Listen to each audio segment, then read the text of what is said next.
नमस्कार, मी सौ उल्का दिनेश मालुसरे, शिवसेना शहर प्रमुख कोरेगाव महिला आघाडी।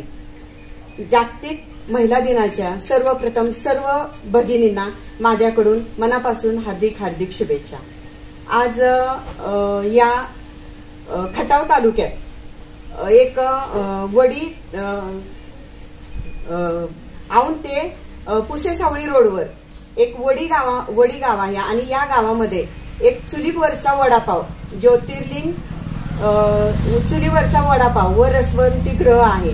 तर या ठिकाणी आपण आज सप्ततारा न्यूज तर्फे आपण आज या ठिकाणी आलेलो आहोत आणि आज आपल्या इथे सौ सुवर्णाताई येवले यांच्या ठिकाणी आपण आज आलेलो आहोत। तर आज आपण त्यांचा जीवनपट आज समाजासमोर मांडणार आहोत आणि आज या ठिकाणी आपण गरिबीमधून एक स्त्री वर कशी येते त्याचं जिवंत उदाहरण म्हणजे आज आपल्या समोर आहेत त्या सुवर्णाताई येवले।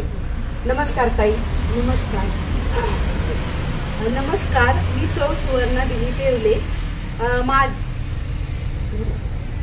माझं हे ते पुसेसावळी आणि औंधच्या मध्ये एक वडी गाव आहे, छोटस गाव आहे। तिथे एक वडापावचं छोटस हॉटेल आहे, तिथे मी हे उद्योग सुरू केला आणि माझ्या सर्व महिलांना हार्दिक महिला दिनाच्या हार्दिक शुभेच्छा। नमस्कार मंडळी, माझं नाव दीप्ती दिलीप येवले। महाबळेश्वर ते विटा या हायवेला वडी एक गाव आहे। त्या गावामध्ये चुलीवरचा वडापाव म्हणजे ज्योतिर्लिंग वडापाव सेंटर आणि रसवंती गृह हे प्रसिद्ध आहे। आज ताई मला एक सांगा की तुमचं बालपण कोठे गेलं आणि कसं गेलं? माझं माहेर आरवी। बर। माझं बालपण पण हालातीतच गेलं। बर। आम्ही 3 बहिणी भावंड, एक भाऊ आहे मोठा आणि माझ्यापेक्षा मोठी बहीण आहे, मी धाकटी। आणि तिला नागठाणमध्ये दिली, तिचे सगळं म्हणजे पुण्यालाच असते ती।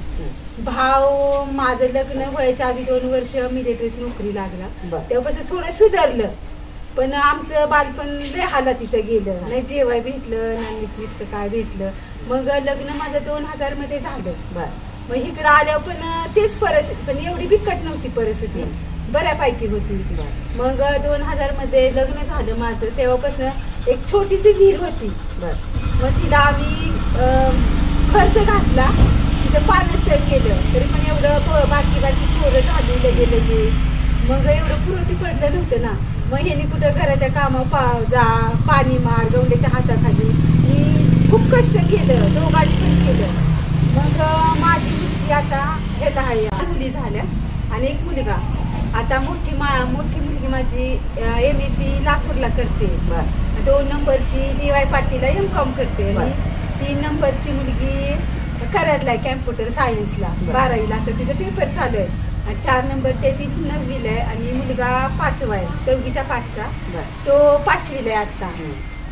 बरं, आता तुम्ही एवढं मुली तुमच्या एवढ्या छान शिकतायत, तर शिक्षणाबद्दल तुमच्या घरातलं वातावरण कसं आहे किंवा तुमच्या घरातले मुलींच्या शिक्षणासाठी काय बोलतात की कशाला शिकवता, करायची लग्न, पोरी शिकून आपल्याला थोडेच पैसे देणार आहे त्या लोकांचीच दर, पण आम्ही आपल्या आईबापाचं एक कर्तव्य पार पाडायचं म्हणून नाही का देईना पैसे, त्यांचं त्या भविष्यात तरी उभे राहतील ना स्वतःच्या पायावर।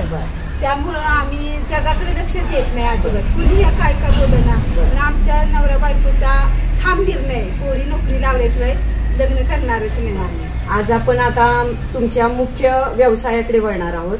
आज तुम्ही इथं चुलीवरचा वडापाव तुमचा फेमस आहे, तर एक आपण म्हणतो की एक कुठेतरी टर्निंग पॉइंट असतो आयुष्यातला, तर तुम्ही ह्या व्यवसायाकडे कसे वळलात?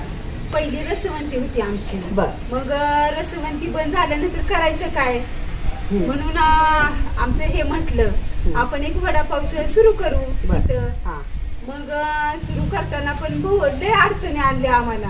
आमच्यापाशी फक्त 500 रुपये, ज्या दिवशी आम्ही धंदा मांडला फक्त भांडवल 500 रुपये होतं फक्त। मग त्याच्यावर आम्ही सुरू केलं आणि आचार्य ठेवलेला येईल। मग तो किती फक्त 5 दिवस राहिला, 5 दिवस राहिला, परत त्याला व्यसन होतं गांजा वाढायचं, मग ह्यांनी हाकलून दिला त्याला आणि मग तो गेल्यानंतर मग 4 वाजता आम्ही म्हणजे बंदच ठेवलेलं। मग 4 वाजता भरपूर गिराईक आलं, मग माझी मी 3 नंबरची मुलीनं ती म्हटली वडिलांना, बापू हे आपण बंद नाही ठेवायचं, मी बघितलंय काय आहे ते सगळं. मग हिनं स्वतः चालू केलं. मग अख्ख्या दिवसात फक्त एक वडापाव आमचा विकलेला, अख्ख्या दिवसात. मग दुसऱ्या दिवसानंतर आम्ही स्वतः गिरायकांना विचारायचो काय कमी आहे काय जास्त आहे. मग असं 2-3 महिने आम्ही विचारलं काय कमी जास्त. मग गिरायकांनी पण आम्हाला चांगल्या प्रकारे सपोर्ट दिला. बरं, या व्यवसायात तुम्हाला काय अडचणी आल्या आणि त्या तुम्ही कशा पार केल्या, म्हणजे कशा सोडवल्या अडचणी, की तुम्हाला आता हा व्यवसाय चालू करायसाठी अडचणी तर आल्याच असतील, तुम्ही कशा सोडवल्या? सोडवलं. इथं लाईट नव्हती घरात, आम्ही इथं विहिरीवरनं लाईट आणली. स्वतः 9,000 रुपये खर्च करून आम्ही ग्रामपंचायतीचा नळ आणला इथं. मग भरपूर आम्हाला अडचणी, भरपूर अजून सुद्धा भरपूर अडचणी येतात, पण काय नाही, सगळं आम्ही सावरतच असतो. आता इथं आलेला ग्राहक आणि समाजाकडून सुरुवातीला तुम्हाला कसा प्रतिसाद मिळाला? आपण म्हणतो ना की कस्टमर आलं की ते कोणत्या पद्धतीने तुमच्याशी म्हणजे हे होतं? नाही, कस्टमर वेगवेगळ्या पद्धतीचे असतात, पण आपण त्यांना म्हणजे आपल्यास करून घ्यायचं. माझी तर ती पद्धतच आहे, आपल्यास करून घ्यायचं लगेच. मग ते कस्टमरला विचारायचं आपण काय, ते बोलतात. कस्टमर म्हणजे कस्टमरच असतात, तो एक पाहुणा असतो आपल्यासाठी. कस्टमर म्हणजे पाहुणाच आहे आपल्यासाठी. त्यानं म्हणजे ते काही चुकीचं बोलत नाही, म्हणजे थोडंफार असतंच ना, कस्टमर ते कस्टमरच असतं, पण आपण पण त्या पद्धतीनं करायला लागतं ना. बरं, आता तुम्ही हा व्यवसाय चालू केलेला आहे, तर तुम्ही दुसऱ्या महिलांना हा व्यवसाय चालू करण्यासाठी काय सांगू शकाल? सांगणार ना, हे मी केलं ते मी व्यवस्थित सांगणार, असं करा तसं करा. बरं, आता तुम्ही तुमच्या मुलींना उच्च शिक्षण, म्हणजे तुमचा निर्णय आहे की तुमच्या 4 मुलींना उच्च शिक्षण द्यायचंय, तर तुम्हाला त्यात कोणते अडथळे आले? भरपूर आले. पैसे भरायला भेटले नाही. आम्ही कर्ज काढलं, बचत गटातून भरपूर कर्ज काढलं मोठीला शिक्षणाला. मग आता माझी 2 वर्षाची मुलगी ह्याला शिकत ह्याला टाटा मोटर मध्ये काम करते. ती आम्हाला चांगल्यापैकी सपोर्ट देते, चांगल्यापैकी.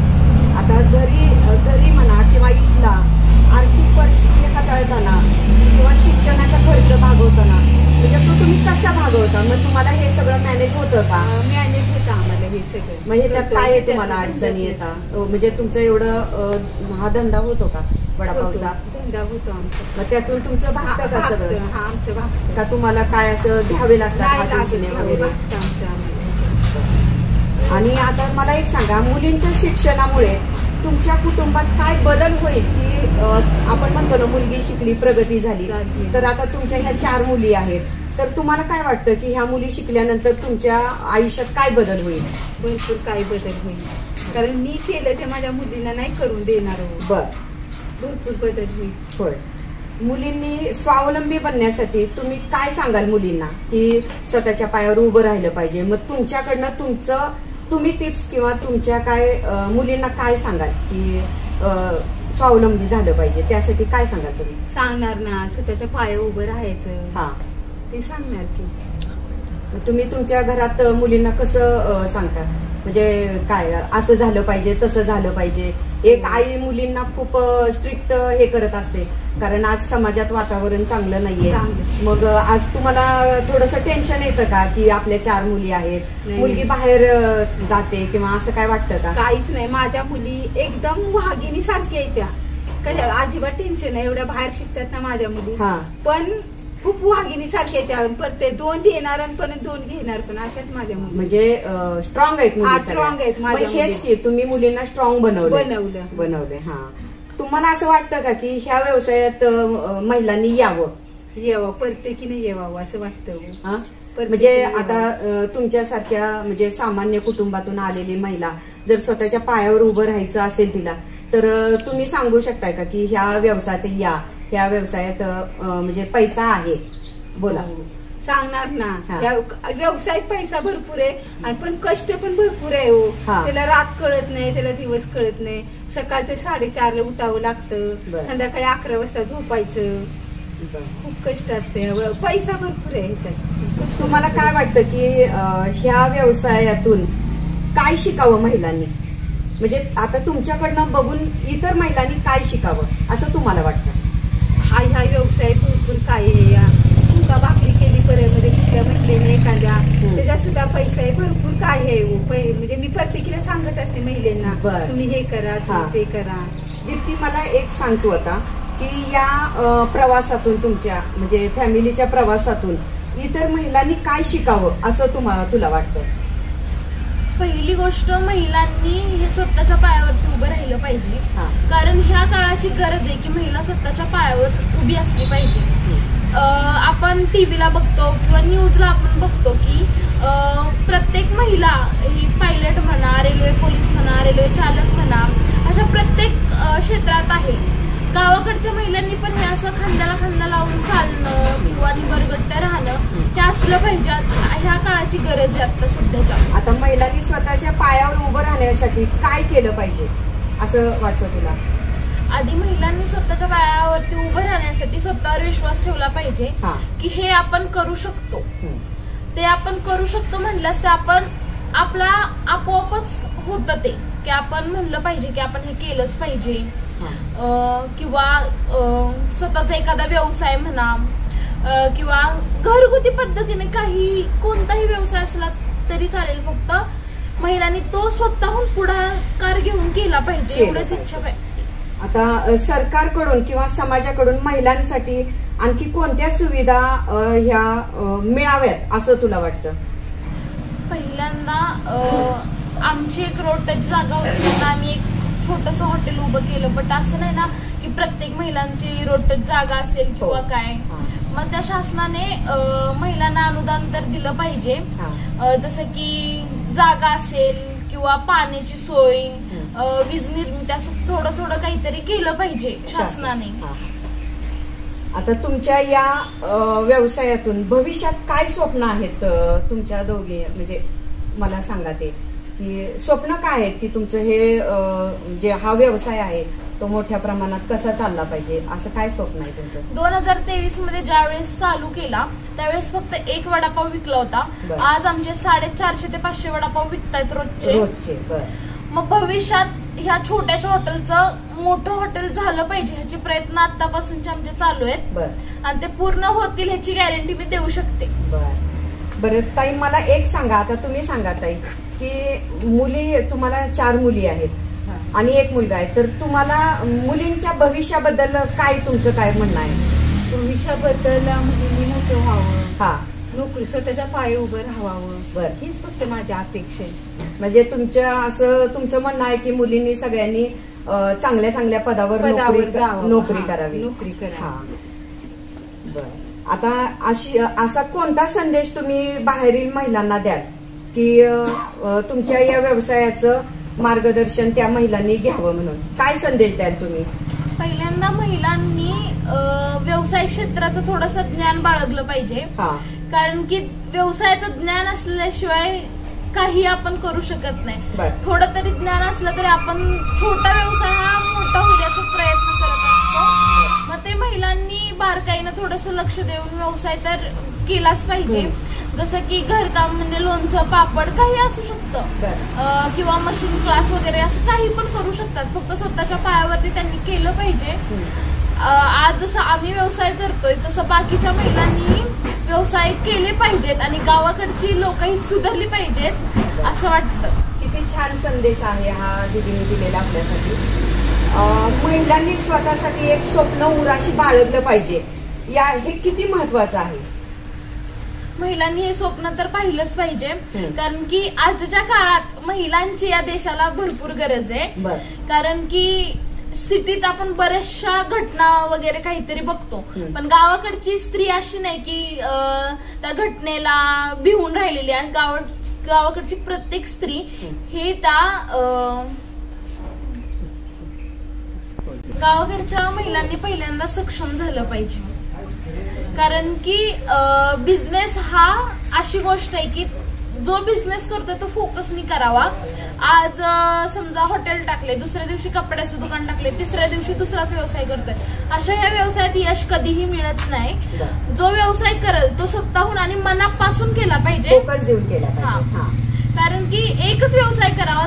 जो व्यवसाय आपण पहिल्यांदा करतोय तो शेवटपर्यंत केला तर त्यात भरपूर काही गोष्टी ह्या समजून घेण्यासारख्या आणि शिकण्यासारख्या भरपूर असतात आणि त्यातून यश हे प्रमाणाच्या बाहेर मिळतं. खरंच खूप छान संदेश दिलेले आहे दीप्तीने. तर ताई, तुमच्यासाठी एक, तुम्ही मुली लहान असताना तुमच्यावर काय असे प्रसंग आलेत का? आता ते तुम्ही थोडं सांगा तुम्ही. प्रसंग भरपूर आले. हा ताई, मला एक सांगा की तुम्हाला 4 मुली 1 मुलगा, तर ज्या वेळेला ह्या मुलगा लहान होता, छोटे असतील, तर त्यावेळेला तुमची परिस्थिती म्हणा किंवा तुम्हाला काय अडचणी आल्या ह्या मुलींना वाढवण्यामध्ये? मला भरपूर अडचणी आल्या. माझ्या मोठ्या 4 मुली आणि मोठी मुलगी माझी 7वीला होती तेव्हा मला 5 नंबरचा मुलगा झाला. डिलेवरी झाली आणि डिलेवरीला जाताना मुलीच डिलेवरी झाली. सगळं माझ्या नवऱ्यानेच केलं आणि माझं किती छोटंसं घर, 2 खानात आम्ही 4 मुली मुलगा आणि आम्ही दोघं राहिलो तिथं. मग आता त्या मुलींना माझ्या नवऱ्यानं माझं लहान बाळ, मग माझ्या मिस्टरांनी त्या मुलींना आंघोळा ही सगळं माझ्या मुलींचं केलं माझ्या मिस्टरांनी. आणि माझं मिस्टरच नाही, माझं सर्वस्व ते आहेत. मग त्यांनी मुलींना आंघोळा घालायच्या, सगळं जेवण खाणं सगळं मी इथं 5 दिवसांना आली मुलगा झाला की, मग सगळं माझ्या मिस्टरांनी केलं. माझी आई तर एवढं करत नाही तेवढं माझ्या मिस्टरांनी भरपूर काय केलं माझ्यासाठी. बरं, त्यावेळेला आर्थिक परिस्थिती म्हणजे पैशासाठी मिस्टरांनी किंवा तुम्ही काय केलं? ह्या परिस्थितीसाठी माझ्या मिस्टरांनी गवंड्याच्या हाताखाली काम केलं, घरावर पाणी मारलं. ही माझा मुलगा मोठा थोडासा झाला की अंगणवाडीत बसवला की मी दुपारपर्यंत जायची कामाला बाहेर, मग दुपारी यायची. मग त्या मुलाला अंगणवाडीमध्ये 3च वर्षाचं माझं बाळ होतं आणि ह्या मोठ्या मुली माझ्या मुलाचं हे सगळं करायचं. माझी मोठी मुलगी 8वीला गेली तेव्हापासून सगळं माझी मुलाचं माझ्या ह्या 4 मुलींचं सगळं करत होती. माझ्या मुलीनं खूप मोठी मला म्हणजे साथ दिली, भरपूर साथ दिली. बरं, मला एक सांगा, ह्या व्यवसायासाठी मुलींचा किती हातभार लागतो तुम्हाला? की मुली आता तुमच्या 3 मुली बाहेर असतात शिक्षणासाठी, तर त्या इकडं घरी आल्यावर तुम्हाला हातभार लागतो का? भरपूर लागतो माझ्या मुलीचा. आम्ही एकही म्हणजे आता रोजगारी सांगत नाही, मुली सुट्टीवर आल्या की भांगलन करणार, औषधं मारणार, तिथं वड तळणार भरपूर. आणि सगळी लोक कस्टमर ही सुद्धा म्हणतात त्या मुली शाळा शिकत नाहीत का? तर मुली स्वतः म्हणतात हो शिकतो की. मग तुम्ही हिथं का? तर म्हणते आम्ही आमच्या आई बाबांना मदत करतो. भरपूर माझ्या मुली कष्ट करतात आणि मला देवानं मुली दिल्या, पण खरंच चांगल्या दिल्या. 1 रुपया वायपट कधी घालवत नाही. त्या रुपया गेला ना तरी ते सांगतात. होय. दीदी, मला एक सांग, या वडापावच्या व्यवसायासाठी तुम्ही जे मटेरियल सामान वापरता तर ते तुम्ही कसं उपलब्ध करता? बटाटा तर आपल्या शेतातूनच असतो. मिरची म्हणा शेतातली, कांदा शेतातला, लसूण शेतातला, कोथिंबीर शेतातली. ह्या सगळ्या मटेरियल म्हणजे 75 ते 80% सगळं मटेरियल आपल्या शेतातलंच. पूर्ण सगळं जे भाजीपाला म्हणा किंवा बटाटे कांदे म्हणा त्याला फक्त शेणखत, शेतात बटाट्याला फक्त किंवा इतर मटेरियल आहे त्याला फक्त जैविक खताशिवाय आम्ही दुसरं कोणतंही रासायनिक खत वापरत नाही. कारण की शेणखतावरती जोर दिला की कोणतेही रासायनिक खत उपलब्ध करावं असं बिलकुल वाटत नाही. चुलीला म्हणजे वडापावला लागणारे जे जळण तेही आपल्या शेतातलंच आहे. शेतातील झाडं भरपूर आहेत मोठी मोठी, ते जरा थोडी कट करून तुम्ही ते वापरतो. म्हणजे आता ह्या तुमच्या वडापावच्या व्यवसायासाठी तुम्ही ह्या व्यवसायाबरोबरच शेतामध्ये सुद्धा तुम्ही कष्ट करून जे काही लागणारं साहित्य आहे तर ते तुम्ही उपलब्ध करताय. म्हणजे ह्या व्यवसायाबरोबर तुम्ही शेती पण करताय. तुमचं चहा करण्यासाठी तुमच्या गाई म्हशी पण आहेत तर ते सुद्धा दूध तुम्हाला चहासाठी उपलब्ध होते. म्हणजे तुम्हाला या व्यवसायासाठी लागणारं सगळं साहित्य मटेरियल आहे ते तुम्ही स्वतः उपलब्ध करताय कष्ट करून. तर खरंच खूप सुंदर तुमचं म्हणजे जीवनपट आहे. म्हणजे सुंदर नाही, म्हणजे सुंदर म्हणतोय आपण पण हलाखीचं आहे. आणि ही परिस्थिती खरंच समाजासमोर आता मांडण्यात आलेली आहे. ही परिस्थिती कोणावरही येऊ नये. तुम्ही जे आता सांगितलेलं आहे, लहान मुली असताना तुमचा जे कसं अडचणी आलेल्या आहेत, तर एक महिला रणरागिणी असू शकते, म्हणजे असतेच. तर आज ह्या ताईंनी सुद्धा खरं गरिबीतून शून्यातून विश्व निर्माण करून आज हा वडापावचा जो व्यवसाय उभा केलेला आहे, तर तो खरंच वाखाणण्याजोगा आहे. आणि या आता मी आल्यावर इथं बघितलं की वडापावची टेस्ट सुद्धा खूप छान आहे. आणि म्हणजे ह्यांच्या जीवनातील एक भावलेला प्रसंग म्हणजे मला त्यांचं एक ध्येय खूप छान आहे की त्यांच्या 4ही मुली, म्हणजे त्यांच्या सांगण्यातून आलं की त्यांच्या 4ही मुलींना त्या उच्च शिक्षण दिल्याशिवाय त्या लग्न करणार नाहीत. खरंच खूप छान संदेश आहे त्यांचा. म्हणजे आज एक सर्वसामान्य कुटुंब सुद्धा मुलींना शिक्षण देऊन स्वतःच्या पायावर उभं करणार असा त्यांचा ठाम निश्चय आहे.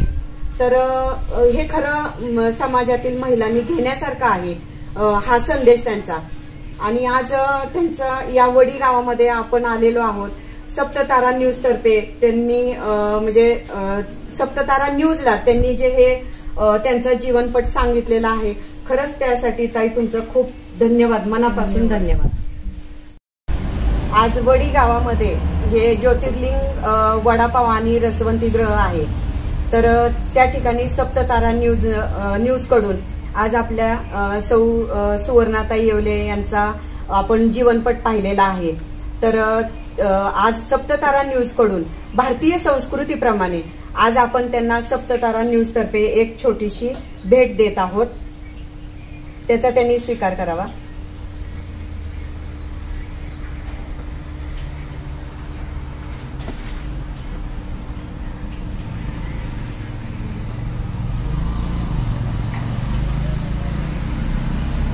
याचबरोबर कोरेगाव मधील योगिता साडी सेंटर यांच्यातर्फे ताईंना एक छोटीशी भेट.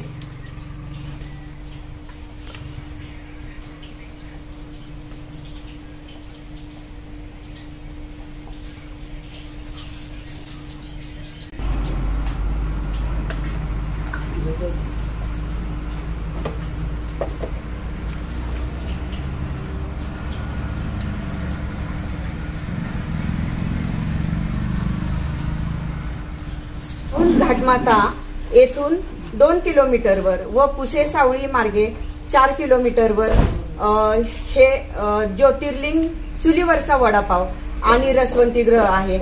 खरंच खूप या चुलीवरच्या वडापावची चव म्हणजे वाखाणण्याजोगी आहे. आणि आसपासचा परिसर निसर्गरम्य वातावरण आहे. तर या निसर्गरम्य वातावरणातील या चुलीवरचा वडापावचा आस्वाद घेण्यासाठी जरूर सगळ्यांनी येथे भेट द्यावी अशी मनोमन इच्छा आहे. आणि त्यांचं सुवर्णाताई येवले यांच्या सर्व भविष्यातील ज्या काही योजना आहेत त्या सर्व पूर्तीस याव्यात अशी ईश्वराचरणी प्रार्थना करून नमस्कार.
बोलू नको.